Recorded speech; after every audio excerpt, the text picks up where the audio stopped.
అంటే అనుకుని వచ్చారా మీరు సీరియల్స్ లోకి? అన్‌ఫార్చునేట్‌గా. అనుకోలేదండి. It's unfortunate actually.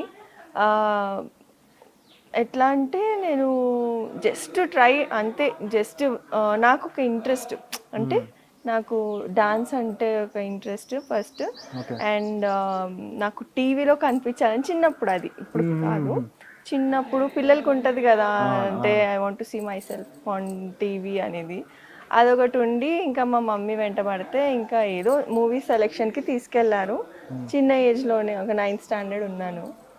సెలెక్ట్ అయ్యాను 'అతడు' మూవీకి. ఆ! జస్ట్ ఇంకా అక్కడి నుంచి ట్రావెలింగ్ స్టార్ట్ అదే అయింది. అడుగుదాం అనుకున్నా. నెక్స్ట్ 'అతడులో' చేశారు కదా! అవును. హ్మ్. 'అతడు' ఎక్స్‌పీరియన్స్ అంటే ఫస్ట్ సినిమా. First movie. హ్మ్.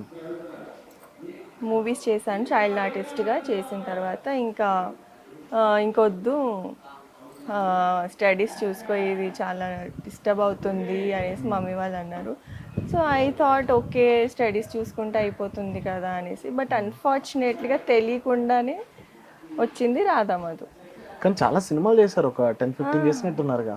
చైల్డ్ ఆర్టిస్ట్‌గా చేశారా? ఏంటి ఎలా? చైల్డ్ ఆర్టిస్ట్ చేశాను. తర్వాత చైల్డ్ ఆర్టిస్ట్‌కి ఒక 5 మూవీస్. హ్మ్. హ్మ్. దాని తర్వాత మంచి రోల్స్ చేశానండి. హ్మ్. హ్మ్. మూవీస్‌లో కూడా మంచి మంచి రోల్స్. బట్ అన్‌ఫార్చునేట్‌లీ అంత నేమ్ రాలేదు మూవీస్‌లో హ్మ్. నాకు. హ్మ్. అంతే.